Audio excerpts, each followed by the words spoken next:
Hello, good morning students. आज हम लोग सेकेंड चैप्टर में स्फेरिकल कैपेसिटर के बारे में स्टडी करेंगे।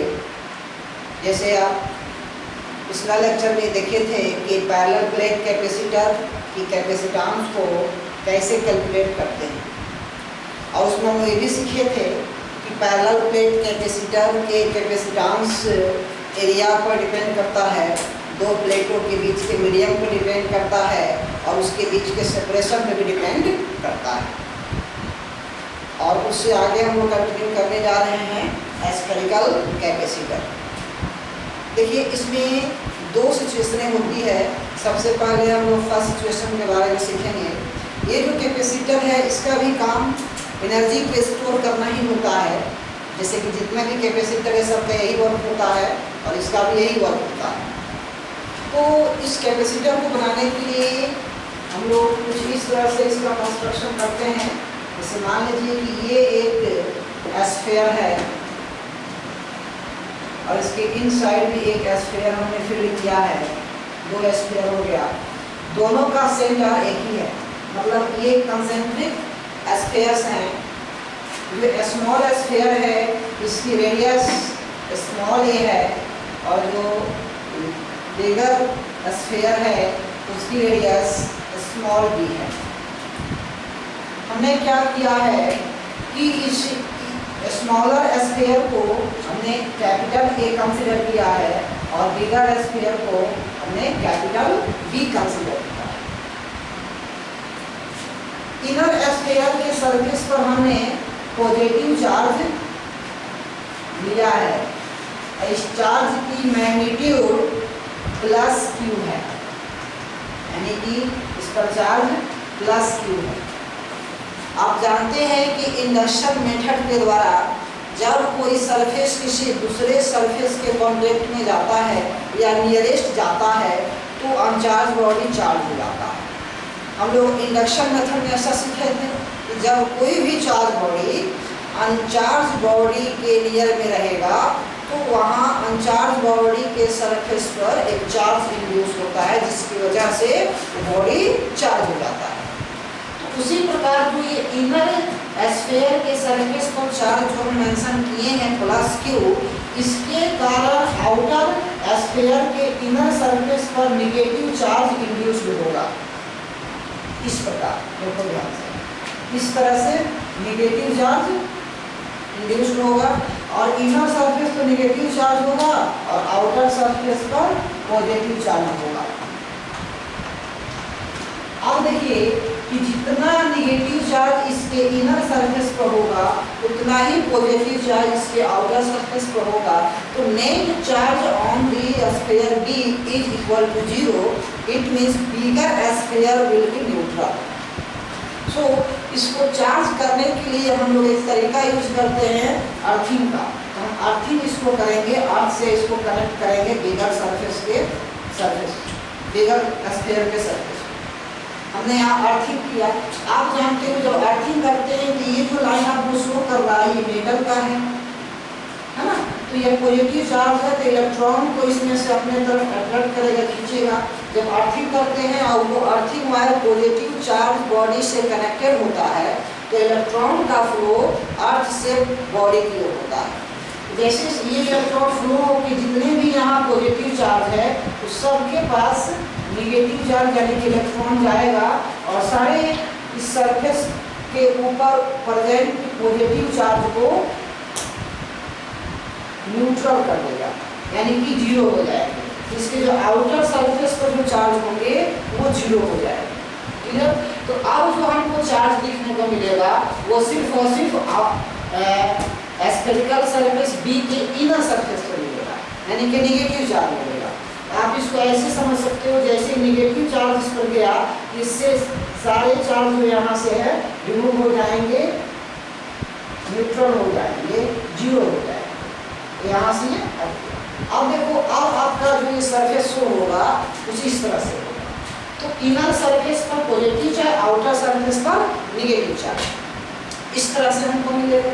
और इलेक्ट्रिक फील्ड की डायरेक्शन हम जानते हैं कि पॉजिटिव चार्ज को नेगेटिव चार्ज होता है, तो यहाँ जो इलेक्ट्रिक फील्ड की डायरेक्शन होगी पॉजिटिव टू नेगेटिव। अब ध्यान दो, तो इलेक्ट्रिक फील्ड की डायरेक्शन जो है, जो यहाँ स्मॉल स्फीयर है उस स्फीयर से बिगर स्फीयर की ओर है, this direction of electric field. इसका मतलब ये हो गया कि स्फीयर ए का पोटेंशियल स्फीयर बी से ज़्यादा है, स्फीयर ए का पोटेंशियल स्फीयर बी से ज़्यादा है, तभी तो इस स्फीयर से और इस स्फीयर की ओर इसकी डायरेक्शन यहाँ शो हो रही है। आप जानते हो कि इलेक्ट्रिक फील्ड लाइंस की direction higher potential to lower potential है। तो इससे ये कंक्लूजन निकल रहा है कि इनर स्फीयर हम जो मेंशन किए हैं ए, उसका पोटेंशियल ज़्यादा है आउटर सरफेस के कंपैरिजन में। तो अब हमको ये देखते हैं कि इनर सरफेस के सरफेस पर कितना पोटेंशियल है। यहाँ देखो आप, हमने क्या किया कि charge on in sphere A, sphere A पर चार्ज कितना प्रेजेंट है, प्लस क्यू, और इसके कारण चार्ज प्रेजेंट हो गया, charge induced on the surface या on the sphere B, sphere B के सरफेस पर या स्फीयर बी पर चार्ज कितने इंड्यूस होगा, माइनस क्यू। अगर हम आपसे बोलें कि स्फीयर ए के सरफेस पर का पोटेंशियल क्या होगा, देखिए हम निकालते हैं इलेक्ट्रिक पोटेंशियल। तो सरफेस ए पर का इलेक्ट्रिक पोटेंशियल की वैल्यू कितनी हो जाएगी, तो हो जाएगी के क्यू बाई स्मॉल ए, क्योंकि इनर सरफेस का रेडियस आपका स्मॉल ए है, इसका चार्ज प्रेजेंट कितना है ए। फिर देखिए कि electric potential at surface A due two plus Q charge, plus Q charge का कितना आया। अब एक और बात करते हैं यहाँ, फिर हम लिखेंगे कि electric potential minus Q coulomb charge के कारण स्फीयर के सरफेस पर कितना पोटेंशियल होगा। यदि माइनस क्यू बोले तो आउटर सरफेस के पर प्रेजेंट चार्ज के कारण हमको निकालना है, तो इसके कारण जो होगा पोटेंशियल इस पॉइंट पर का, इस पॉइंट का नहीं करना चाहते हो तो हम कर जैसे कि एन है, इसको कर दिए, यहाँ एन का पोटेंशियल निकल गया क्यू आई ए। तो इस सरफेस के कारण इसके इनसाइड इस पॉइंट पर जो पोटेंशियल होगा वो होगा minus k q by B. देखिए ये भी पोटेंशियल आपका एन पर का है और ये भी पोटेंशियल पॉइंट एन पर का है। तो पॉइंट एन पर दो पोटेंशियल आया, कारण क्या था, देखिए एक तो पोटेंशियल आया इनर सरफेस के कारण और दूसरा पोटेंशियल आया आउटर सरफेस के कारण। तो दोनों ने इस पॉइंट पर अपना पोटेंशियल जनरेट किया होगा। सिर्फ इसी पॉइंट पर नहीं, इसके सरफेस के एवरी पॉइंट पर जो टोटल पोटेंशियल होगा वो इतना होगा। देखिए टोटल पोटेंशियल कितना आएगा, देखिए टोटल पोटेंशियल अगर निकालें तो इसको स्क्वायर करेंगे तो k q by small a minus k q by small b. Solve करते हैं तो k q into 1 by a minus 1 by b, potential at point surface A, surface A पर का पोटेंशियल निकालते। आप देखिए सरफेस बी पर का पोटेंशियल क्या होगा। तो अब हम कैलकुलेट करते हैं electric potential, electric potential at spherical surface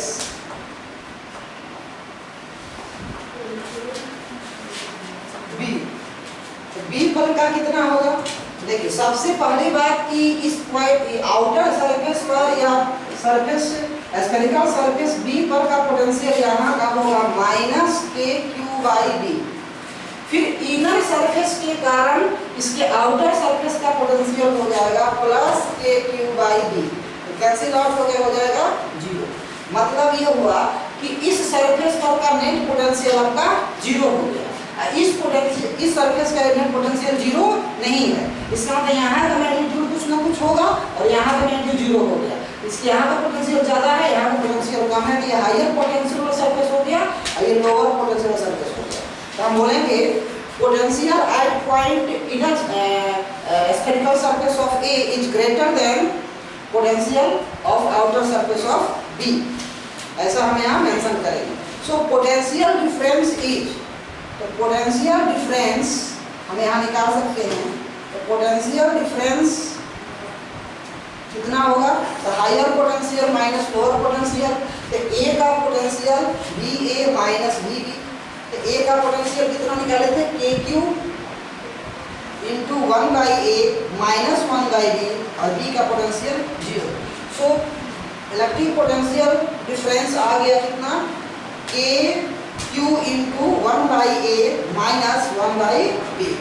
this is a potential difference between two spherical surfaces which is concentric spherical surface। So आप इसको यहाँ देखिए, दो पॉइंट अब यहाँ मेंशन किए। पहला आपने पोटेंशियल डिफरेंस निकाला, अब दूसरा यहाँ चार्ज आप कितने मेंशन किए थे, प्लस के। लेकिन हमको यहाँ पोटेंशियल डिफरेंस कैलकुलेट करने के लिए नहीं बोला जाता है, यहाँ बोला जाएगा कि आप इस कैपेसिटर का कैपेसिटेंस कैलकुलेट करें। और आपको पता है कि जब भी कैपेसिटेंस हम कैलकुलेट करते हैं उस कंडीशन में हमको चार्ज की और पोटेंशियल डिफरेंस दोनों का रेशियो लेना पड़ता है।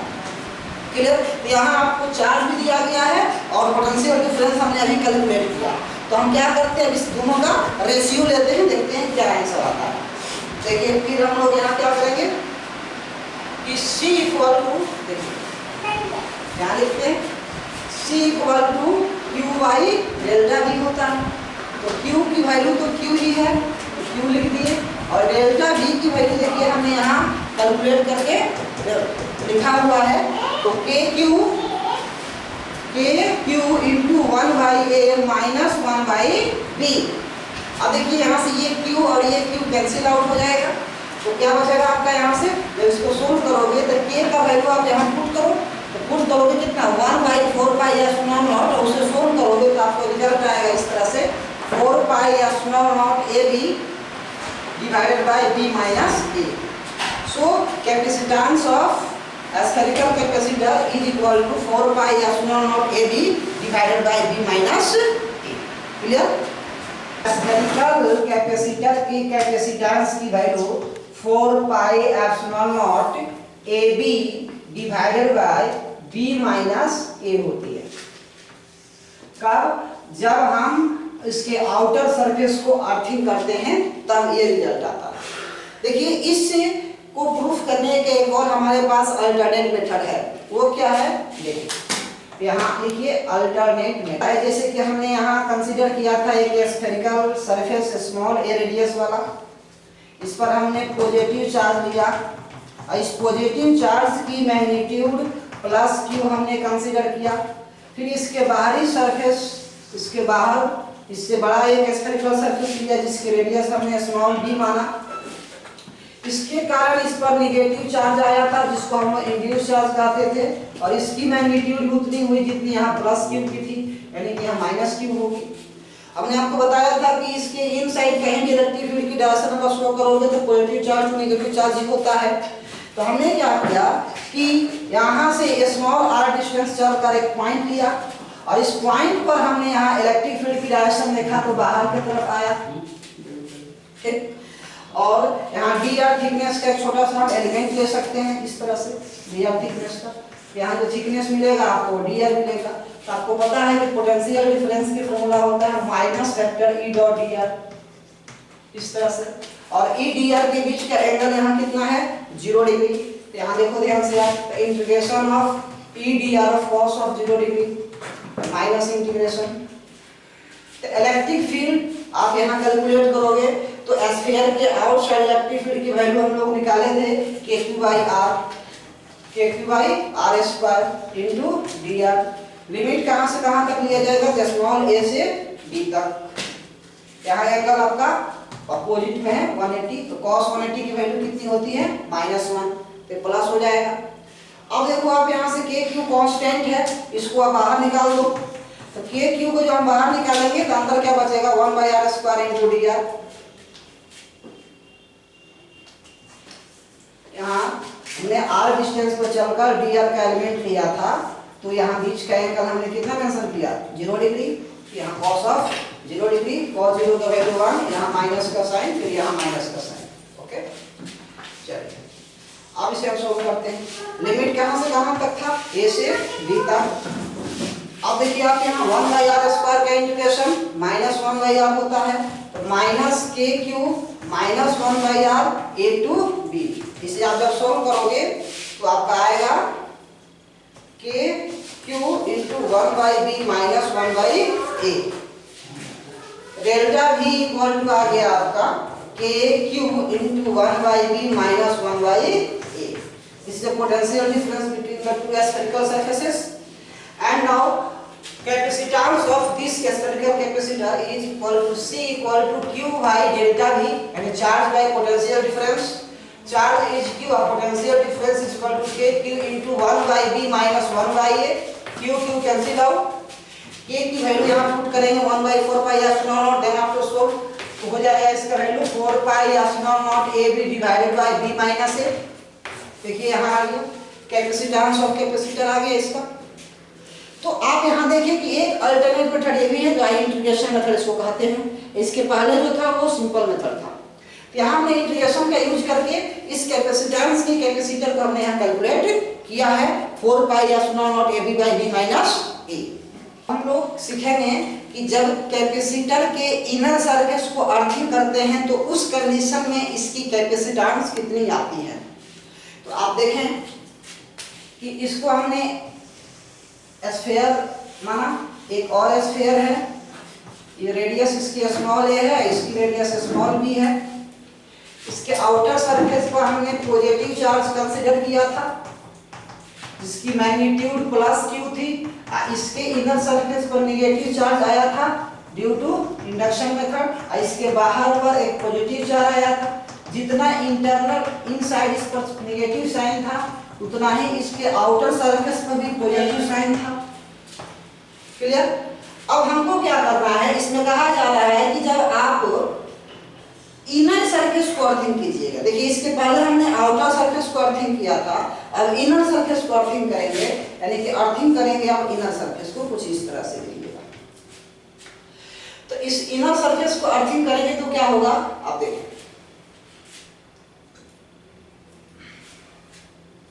देखिए यहाँ दो कैपेसिटर आपका बनेगा। पहला क्या बनेगा?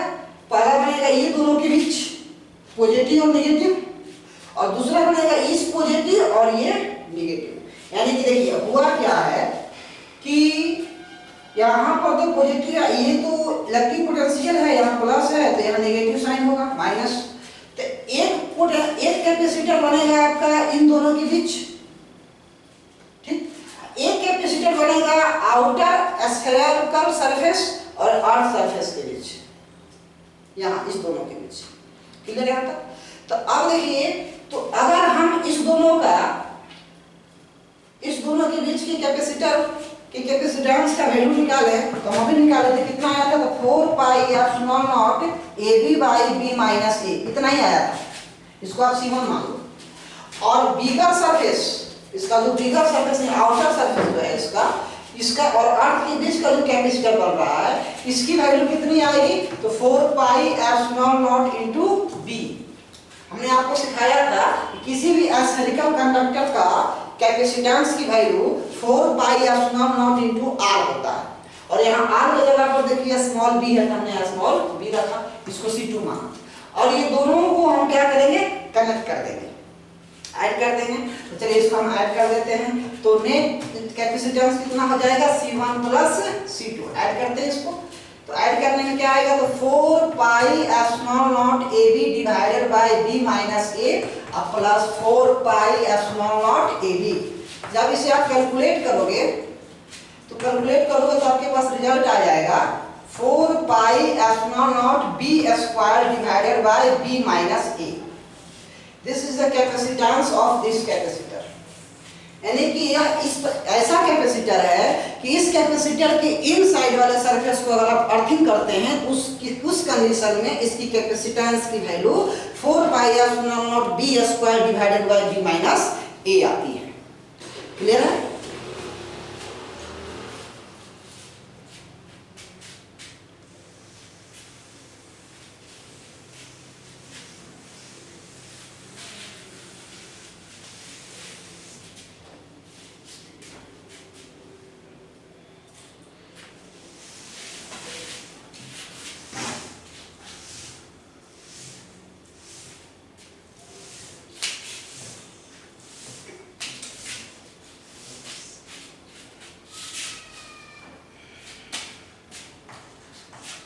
कैपेसिटर इज सिलिंड्रिकल कैपेसिटर,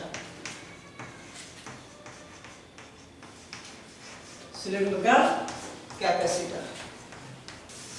देखिए सिलिंड्रिकल कैपेसिटर में क्या होता है, इस कैपेसिटर में भी दो सिलेंडर होगा, एक इनर एक आउटर, कुछ इस तरह से। देखिए एक हम लेंगे बिगर सिलेंडर और एक लेंगे हम स्मॉलर सिलेंडर शेप का कंडक्टर, इस तरह से। देखिए स्मॉल सिलेंडर के रेडियस को हमने स्मॉल ए माना और कैपिटल यानी कि बिगर सिलेंडर के रेडियस को हमने कैपिटल बी स्मॉल बी माना।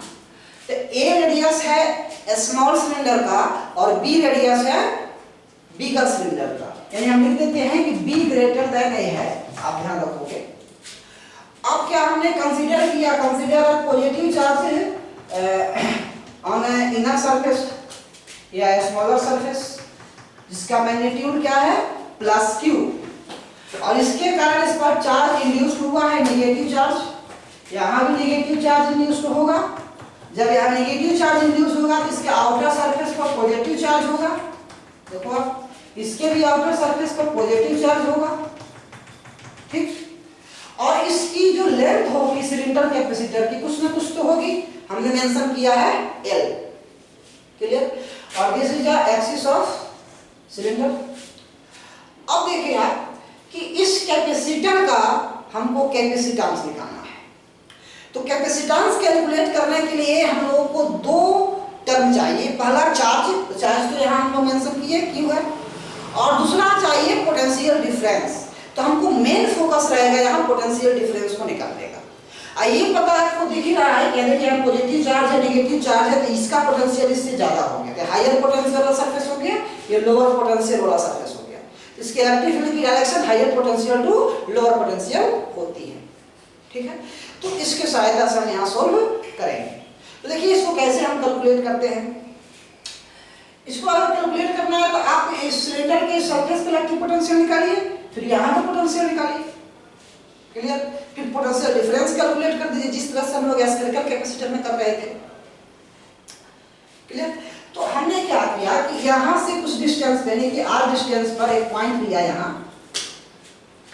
ठीक है। इस पॉइंट पर का इलेक्ट्रिक फील्ड डायरेक्शन इधर होगा और dr का डायरेक्शन भी इधर होगा, ठीक है। तो अब देखिए यहाँ इलेक्ट्रिक फील्ड और dr दोनों का डायरेक्शन तो सेम है, तो एंगल कितनी बनेगी यहाँ 0 डिग्री। एंगल यहाँ 0 डिग्री बन रहा है, तो सबसे पहले आपका जो पोटेंशियल डिफरेंस होगा delta v equal to minus of integration of e dot dr, हम ऐसा लिख सकते हैं माइनस ऑफ इंटीग्रेशन। आपको पता होना चाहिए किसी भी सिलिंड्रिकल वायर के कारण r डिस्टेंस पर इलेक्ट्रिक फील्ड की वैल्यू कितनी होती है, तो आपको याद है कि lambda by 2 pi epsilon not into r होती है, i इनटू dr। लिमिट कहां से कहां तक, तो a टू b, क्लियर। अब देखिए यहाँ कैसे सोल्व करते हैं, तो इसको हम यहाँ लिखेंगे लैम्डा 2 पाई एप्सिलॉन नॉट बाहर हो जाएगा, lambda by 2 pi epsilon naught बाहर हो गया, तो 1 by r into dr integration a to b आगे माइनस का साइन। अब इसे जब ये माइनस हटाओगे तो लिमिट का साइन चेंज जाता है, तो यहाँ हो जाएगा b टू 1 बाई r का इंटीग्रेशन होता है ln r, तो lambda by 2 pi epsilon naught ln r। Integration कहां से कहां तक, तो b टू a तक। इसे सोल्व करेंगे तो आएगा लैम्डा बाई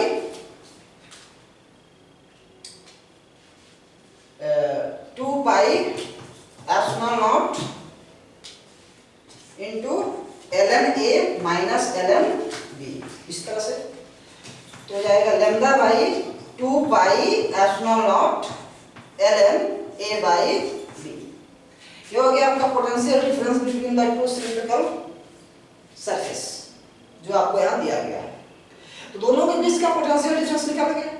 अब देखिए कि इसमें जो चार्ज हम क्यों माने थे, यहाँ का चार्ज दिया हुआ था लैम्डा प्लस लैम्डा, यानी कि लीनियर चार्ज डेंसिटी लैम्डा की ज्ञान है, तो चार्ज की वैल्यू आप निकालोगे तो क्या हो जाएगा, Q is equal to lambda into l, ऐसे आप लिख सकते हैं, या लैम्डा is equal to Q by l ऐसे भी लिख सकते हैं। तो अब यहाँ देखो कि अगर इसका कैपेसिटेंस हम निकालते हो तो Q बाई क्या होता है डेल्टा v, तो Q की वैल्यू कितना लैम्डा l, और डेल्टा v की वैल्यू कितनी है lambda by 2 pi epsilon naught ln a by b, ऐसे लिख सकते हैं। अब देखो ध्यान से कि लैम्डा से लैम्डा कैंसिल आउट हो जाएगा, तो आपके पास रिजल्ट क्या आएगा? तो रिजल्ट हमारे पास आएगा कि 2 pi epsilon not L ln b by a divided by कुछ नहीं होगा, बस यही होगा 2 pi epsilon not L ln b by a। This is the capacitance of cylindrical capacitor. इसको ऐसे लिख सकते हैं c by 2 pi epsilon naught ln b by a, l चला जाएगा यहाँ, c बाई l का मान याद है। इसे हम पढ़ते हैं capacitance per unit length. Capacitance per unit length equal to 2 pi epsilon naught ln b by a। तो इस तरह से हम लोग सिलिंड्रिकल कैपेसिटर की कैपेसिटेंस को कैलकुलेट करते हैं। हम सर्किट सीखे हैं या कैपेसिटर सीखे हैं, उस कैपेसिटर में सर्किट में कैसे कनेक्ट किया जाए और वो कैपेसिटर किस तरह से वर्क करता है, और वर्क करता है तो कितना एनर्जी स्टोर करता है, उस एनर्जी का हम कैसे यूज करते हैं। क्लियर? तो अब हम लोग सीखेंगे सर्किट एनालिसिस के बारे में, है ना। इस सर्किट एनालिसिस में हम लोग कुछ रूल्स सीखेंगे, उस रूल्स के बेसिस पर हम लोग सर्किट को कनेक्ट करना सीखेंगे, सर्किट में कितना एनर्जी स्टोर होता है उसको निकालना सीखेंगे, है ना। तो आप हेडिंग दीजिएगा सर्किट एनालिसिस। देखिए इस सर्किट के बारे में पढ़ने के लिए जैसे सबसे पहला क्वेश्चन यहाँ आपके सामने ये राइज होगा कि सर्किट क्या होता है, what do you mean by circuit. देखिए कोई भी चार्ज या करंट को फ्लो करने के लिए जिस पाथ का हम यूज करते हैं उसी को हम लोग सर्किट कहते हैं। जैसे हमारे घरों में वायर हम लोग कनेक्ट करके बहुत सारे बल्ब, फैन या फिर रेफ्रिजरेटर ये सब कनेक्ट करके रखते हैं, तो एक सर्किट बना रहता है और उसी वायर के थ्रू करंट का फ्लो होता है। अब करंट के फ्लो होने से सारे लाइट अप करते हैं, फैन मूव करता है ना, सब ओपन हो जाते हैं। तो कहने का मतलब मेरा ये है कि सर्किट करंट का चलने का एक रास्ता है, एक पाथ है, उसी पाथ को फॉलो करके करंट या चार्ज फ्लो करता है। तो उसी सर्किट को बनाने के लिए, उसी सर्किट में चार्ज को फ्लो कराने के लिए या करंट को फ्लो कराने के लिए हम क्या करते हैं, उससे रिलेटेड क्या रूल्स हैं उसके बारे में हम सीखेंगे।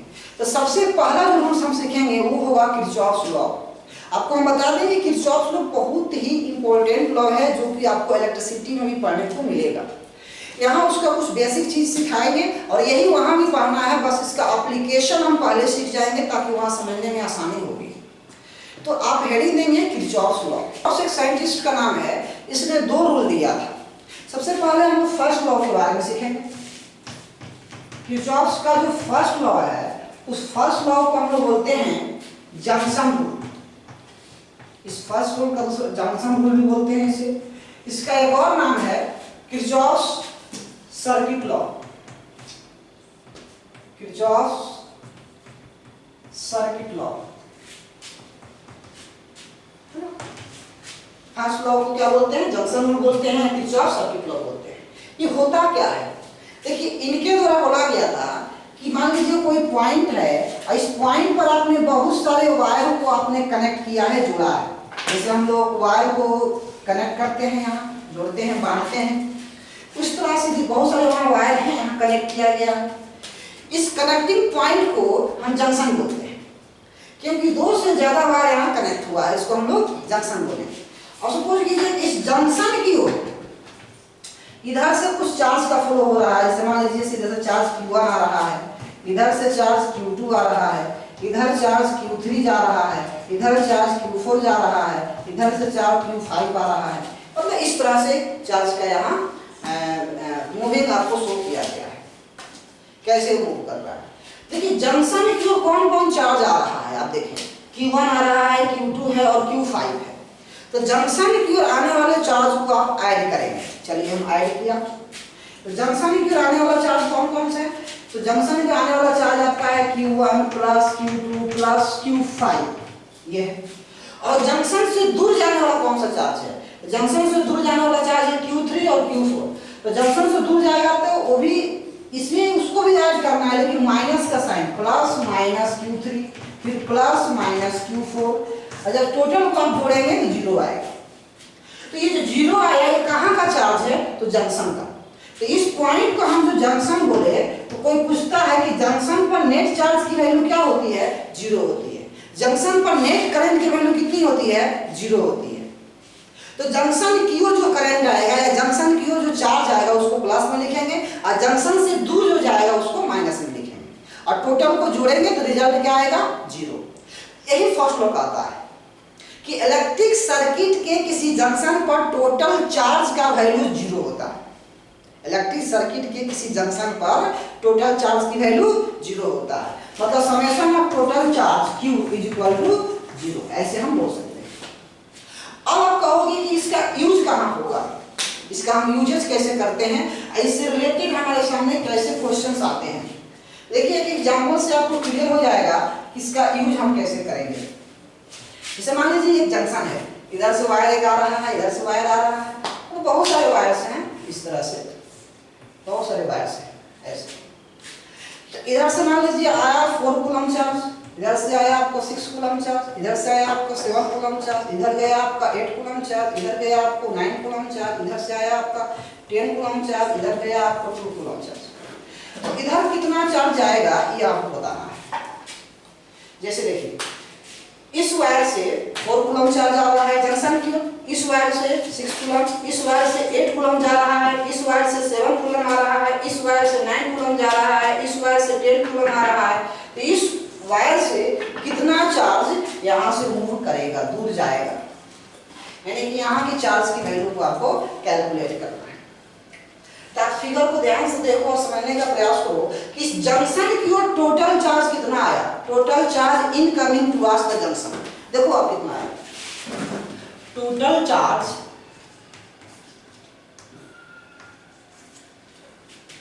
इज कमिंग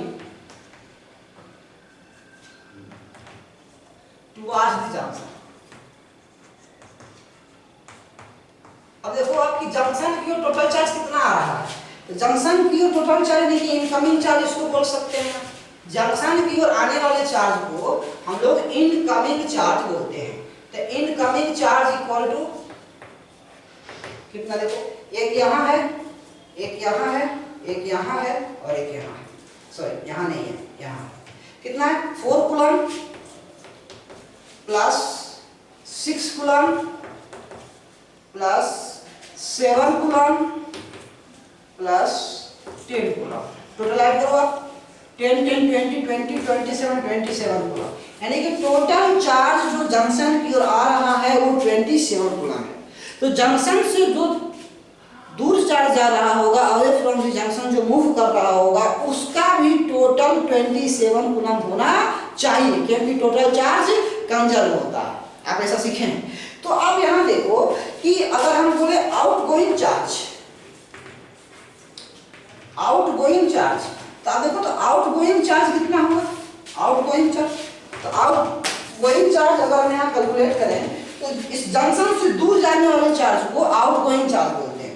देखो तो एक चार्ज ये है 8 कूलम, फिर और आउटगोइंग कौन आएगा आपका, एक ये है क्योंकि आपको निकालना ही है तो Q कूलम मेंशन कर देते हैं, और कोई है ये 9 कूलम है, तो लिखते हैं हम 8 coulomb plus 9 coulomb plus Q coulomb, इसकी वैल्यू कितनी आ जाएगी 17 प्लस Q कूलम। अब देखो इनकमिंग चार्ज है 27 कूलम और आउटगोइंग चार्ज है 70 प्लस Q कूलम। आपको पता ही है कि जितना इनकमिंग होगा उतना आउटगोइंग होगा, तो इस दोनों के मैग्नीट्यूड को हम क्या करेंगे, इक्वल कर देंगे। क्यों, क्योंकि incoming charge equal to outgoing charge होता है। तो अब आप यहाँ देखो कि 27 is equal to 17 plus Q, so Q is equal to 10 coulomb.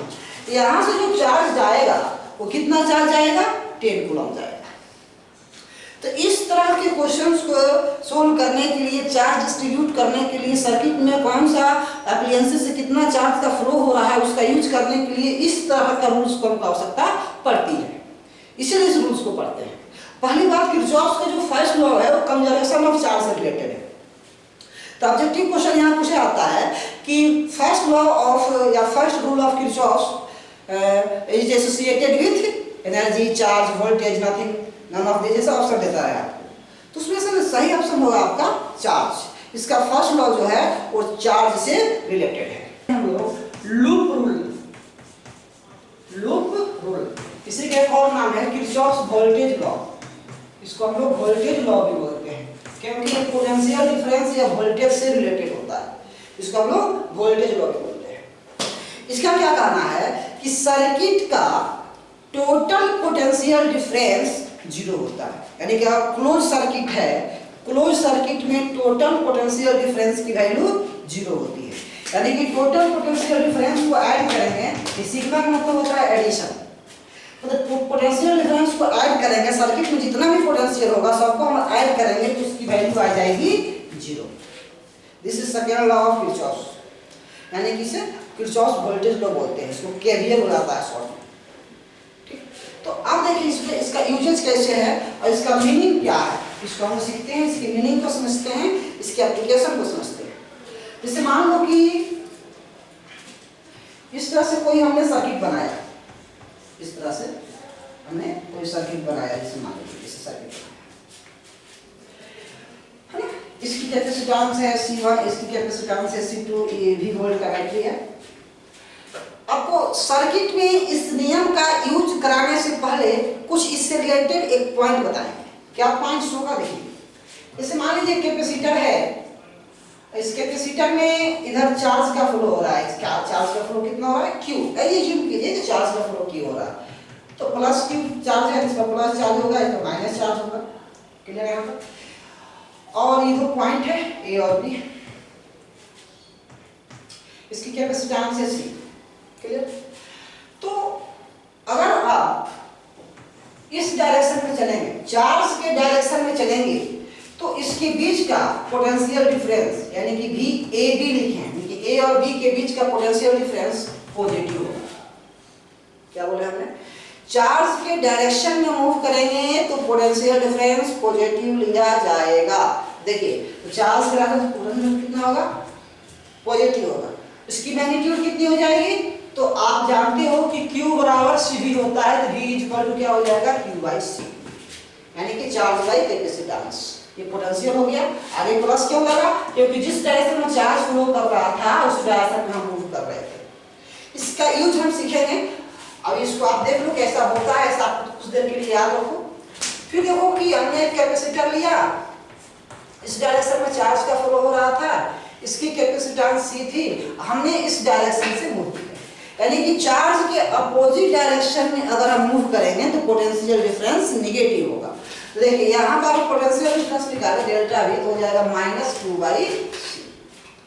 अगर आप इसे देखें, जैसे मान लो कि बैटरी हो गया माइनस और प्लस, भले ही चार्ज का फ्लो ऐसे हो रहा है, देखो चार्ज का फ्लो आप ऐसे हो रहा है, देखिए ये चार्ज Q का फ्लो हो रहा है और इसी डायरेक्शन में आप जा रहे हैं, तो हम जैसे कि हमने यहाँ बताया कि चार्ज डायरेक्शन में चलेंगे तो पॉजिटिव लिया जाएगा, लेकिन बैटरी के केस में पॉजिटिव नहीं लिया जाएगा, कैपेसिटर के केस में लिया जाएगा। अब यहाँ देखिए जब आप जाओगे तो आपके सामने कौन सा साइन दिख रहा है, नेगेटिव का, यहाँ का पोटेंशियल डिफरेंस आप लिखोगे V वोल्ट का होगा तो -V लिखोगे। अगर मान लो कि ये बैटरी है प्लस और माइनस ऐसे जा रहे हो, V वोल्ट का बैटरी है, इसका पोटेंशियल डिफरेंस जो होगा वो प्लस होगा। तो इस रूल्स का आप यूज करेंगे, क्लियर है यहाँ तक। तो अब से इसका यूज करके हम यहाँ सीखें। देखो इसकी कैपेसिटेंस C1 है, इसकी कैपेसिटेंस C2 है और ये V वोल्ट के बैटरी से इसे कनेक्ट किया गया है। इस बैटरी का एक नेगेटिव टर्मिनल है, एक पॉजिटिव टर्मिनल है, और चार्ज का जो फ्लो होता है, पॉजिटिव चार्ज का फ्लो होता है, वो पॉजिटिव चार्ज को या positive terminal to negative terminal की होता है।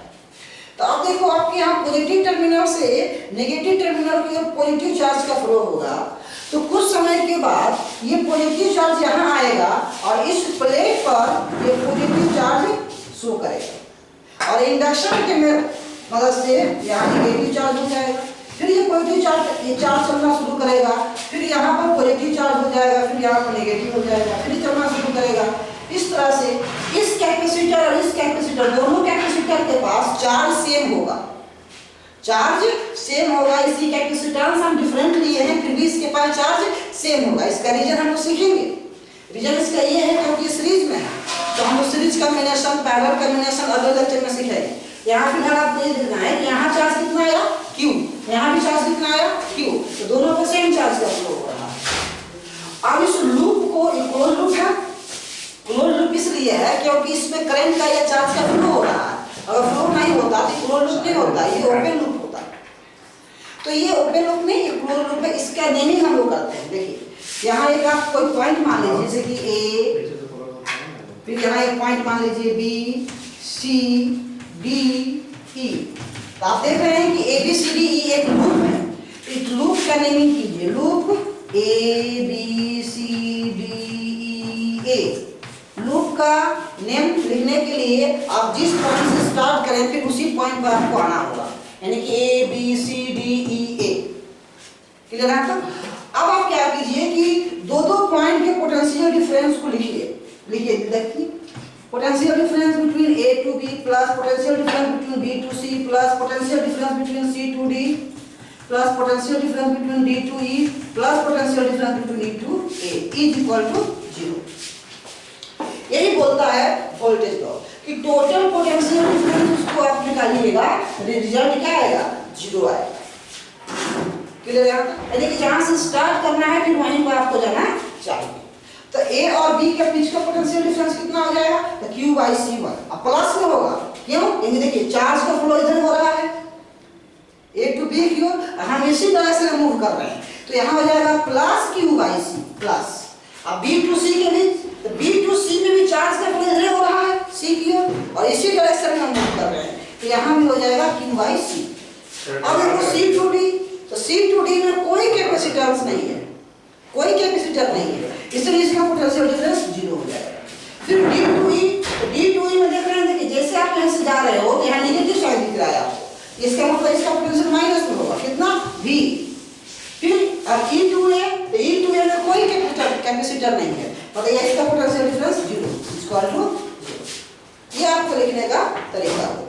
इस तरह से हम इस सर्किट में इस वोल्टेज लॉ का यूज करते हैं। इसको एरर करके आप लिख दो 2Q/C minus B equal to 0, so B is equal to 2Q/C। अब नेक्स्ट क्लास में इसको आगे हम कंटिन्यू करेंगे। आज ये